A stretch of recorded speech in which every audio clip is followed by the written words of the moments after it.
Assalamualaikum warahmatullahi wabarakatuh. Alhamdulillah nahmaduhu wa nasta'inuhu wa nastaghfiruh wa na'udzu billahi min syururi anfusina wa min sayyiati a'malina. Allahumma shalli wa sallim ala sayyidina Rasulillah Muhammad sallallahu alaihi wasallam wa ala alihi wa ashabihi ajma'in. Amma ba'du.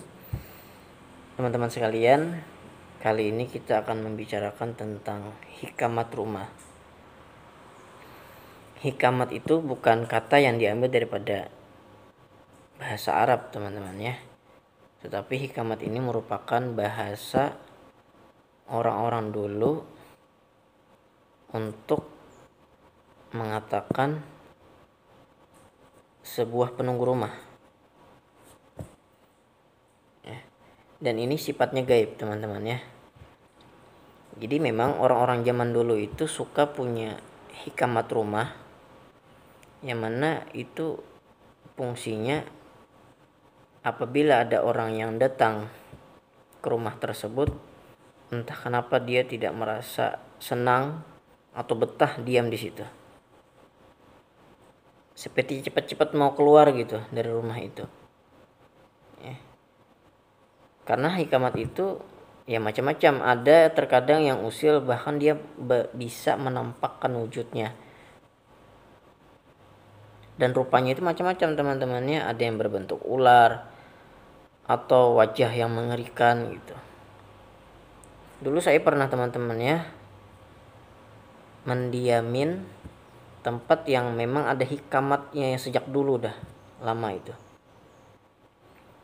yang katanya itu berwujud ular besar panjang gitu. Jadi ketika saya sholat, entah kenapa di belakang rumah itu seperti ada angin deras dan ada suara-suara yang ya cukup mengerikan ya, karena menuju malam. Nah, itulah ciri-ciri hikamat yang memang tidak suka dimanusiain rumahnya. Dia seperti menolak keberadaan manusia untuk tinggal di tempat itu.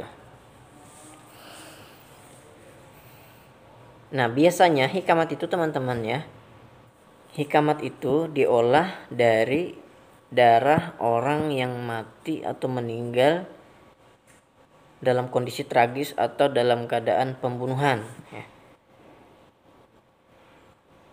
Nah, darahnya itu diambil oleh mereka, kemudian dibuat ke dalam botol, kemudian diperas dengan perasan jeruk, kemudian digantung deh di tiang-tiang rumah atau di pondasi rumah. Ya, yang namanya darah itu kan sangat disukai oleh iblis. Jadi kalau bisa kita janganlah menggunakan yang seperti itu ya. Berbeda halnya dengan misalkan ada ditemukan di rumah itu botol yang berisi tanah kuburan misalkan. Nah, itu salah satu juga yang membuat penghuni rumahnya tidak nyaman diam di rumah itu. Tetapi itu bukan hikamat ya, tetapi memang dikerjain oleh orang yang mungkin iri dengki sama dia, benci sama dia. Kemudian ditanamlah itu di bawah rumah atau di atas lotengnya untuk menghancurkan kehidupan rumah tangga orang yang mendiaminnya. Ini agak berbeda sedikit, teman-teman ya, cuman sejenis itu juga, ada botol dan ada isinya. Nah, lalu bagaimana teman-teman menyikapi hal ini? Ya, pasti dalam Islam itu kita tidak boleh meminta tolong kepada jin ya, apalagi itu tingkatannya iblis. Janganlah. Bagaimana caranya agar rumah kita baik, nyaman? Ya, kita memohon perlindungan kepada Allah Subhanahu wa taala, yaitu dengan sering-sering sholat sunnah mungkin di rumah itu, kita sering-sering bacain Quran di dalamnya. Nah, insya Allah itu akan mendatangkan pertolongan dan perlindungan Allah. Misalkan sebelum tidur kita membaca ayat kursi ya, Allahu la ilaha illa huwal hayyul qayyum la ta'khudhuhu sinatun wala naum. Allah itu tidak tidur. luasnya kekuasaan singgasana Allah itu meliputi langit dan bumi, bahkan seluruh alam semesta ini.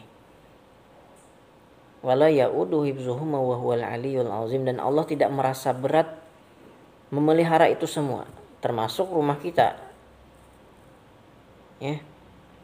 Nah, jadi hakikat hati, ya Allah, Engkau Maha memelihara, peliharakanlah kami daripada gangguan daripada jin atau manusia. Ya, mungkin maling malam ya.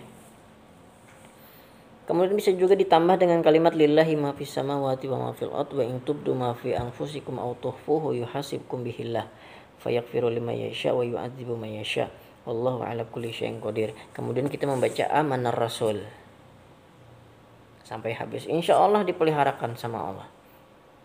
Nah, begitulah cara Islam ya, kita memohon hanya perlindungan kepada Allah Subhanahu wa taala. Dan dulu ada cerita juga teman-teman ya. Ada orang itu suka mengoleksi foto ulama, syekh ya. Nah, pada waktu itu yang punya rumah ini pergi keluar daerah ya untuk suatu urusan. Ternyata ada datang tamu. Ternyata yang menerima tamu tersebut adalah orang yang tidak dikenal. Dan beliau berkata bahwasanya yang punya rumah sedang pergi keluar daerah selama 3 hari gitu, dan akan kembali pada hari Kamis misalkan gitu.